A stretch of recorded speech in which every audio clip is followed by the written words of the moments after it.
പശ്ചിമേഷ്യയിൽ സംഘർഷം ശക്തമാവുന്നതിനിടെ ഉത്തര Korea ballistic മിസൈലുകൾ പരീക്ഷിച്ചതായി റിപ്പോർട്ട്. ഉത്തര കൊറിയ ശനിയാഴ്ച നിരവധി മിസൈലുകൾ പരീക്ഷിച്ചതായും അതിൽ ചിലത് ജപ്പാൻ തീരത്തിന് സമീപത്ത് പതിച്ചതായുമാണ് റിപ്പോർട്ട്. ദക്ഷിണ കൊറിയയും ജപ്പാനും മിസൈൽ വിക്ഷേപണം സ്ഥിരീകരിച്ചിട്ടുണ്ട്. ഏകദേശം 10 മിസൈലുകൾ വിക്ഷേപിച്ചിട്ടുണ്ടെന്നാണ് റിപ്പോർട്ടുകൾ വിശദമാക്കുന്നത്. എന്നാൽ ഈ എണ്ണം ഇനിയും കൂടാൻ സാധ്യതയുണ്ടെന്നാണ് വിദഗ്ധർ വിലയിരുത്തുന്നത്. ജപ്പാൻ, ദക്ഷിണ കൊറിയ, അമേരിക്ക എന്നിവിടങ്ങളിലെ സുരക്ഷാ ഏജൻസികൾ അതീവ ജാഗ്രതയിലാണ്. ഉത്തര കൊറിയ പെട്ടെന്ന് ഇത്രയധികം മിസൈലുകൾ പരീക്ഷിച്ചത് എന്തിനാണെന്നും ഇതിന് പിന്നിൽ വലിയ എന്തെങ്കിലും തന്ത്രപരമായ സന്ദേശമുണ്ടോ എന്ന ചോദ്യമാണ് ഉയരുന്നത്. ജപ്പാന്റെ പ്രതിരോധ മന്ത്രാലയം വിശദമാക്കുന്നതനുസരിച്ച് ഉത്തര കൊറിയ പരീക്ഷിച്ചിരിക്കുന്നത് ബാലിസ്റ്റിക് മിസൈലുകളാകാമെന്നാണ്. ദീർഘദൂരം സഞ്ചരിച്ച് ലക്ഷ്യം ഭേദിക്കാൻ കഴിയുന്നവയാണ് ബാലിസ്റ്റിക് മിസൈലുകൾ. അതുകൊണ്ട് തന്നെ ഇതൊരു വലിയ സൈനിക ശക്തി പ്രകടനമായാണ് കണക്കാക്കുന്നത്.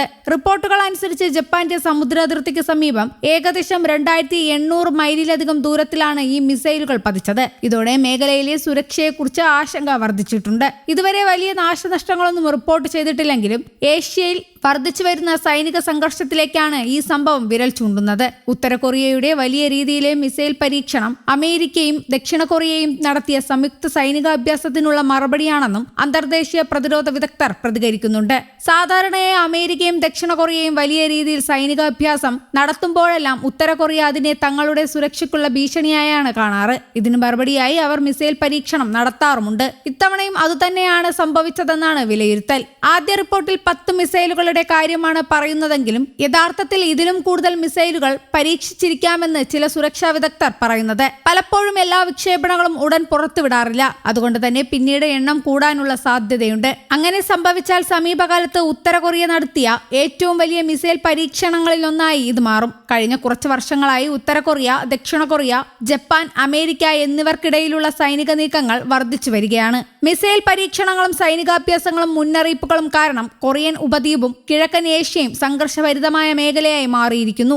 ഇത്തരം പരീക്ഷണങ്ങൾ തുടർന്നാൽ ഏഷ്യയിലെ സുരക്ഷാ സന്തുലിതാവസ്ഥയെ അത് ബാധിക്കുമെന്നാണ് വിദഗ്ധർ പറയുന്നത്. അതേസമയം മിഡിൽ ഈസ്റ്റിൽ ഇറാൻ-ഇസ്രായേൽ സംഘർഷം വൻ യുദ്ധത്തിലേക്ക് നീങ്ങുന്നതിനിടെ തങ്ങളുടെ ഏറ്റവും കരുത്തുറ്റ മിസൈൽ പ്രതിരോധ സംവിധാനമായ താഡ് പുനർവിന്യസിക്കാൻ അമേരിക്ക തീരുമാനിച്ചു. ദക്ഷിണ കൊറിയയിൽ വിന്യസിച്ചിരുന്ന താഡ് യൂണിറ്റുകളെ മിഡിൽ ഈസ്റ്റിലേക്ക് മാറ്റാനാണ് വാഷിംഗ്ടണിന്റെ നീക്കം.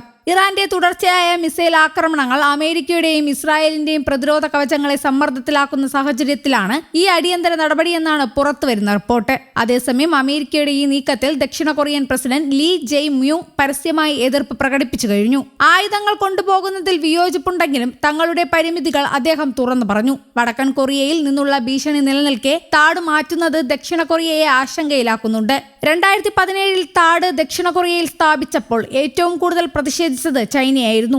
താഡിന്റെ റഡാറുകൾ ചൈനയുടെ ഉൾപ്രദേശങ്ങളിലേക്ക് നിരീക്ഷണം നടത്തുന്നു എന്നതായിരുന്നു ബീജിംഗിന്റെ പരാതി. ഇപ്പോൾ ഇത് മാറ്റുമ്പോഴും ചൈന തങ്ങളുടെ പഴയ എതിർപ്പിൽ ഉറച്ചു നിൽക്കുകയാണ്. News desk, Kerala Kaumudi.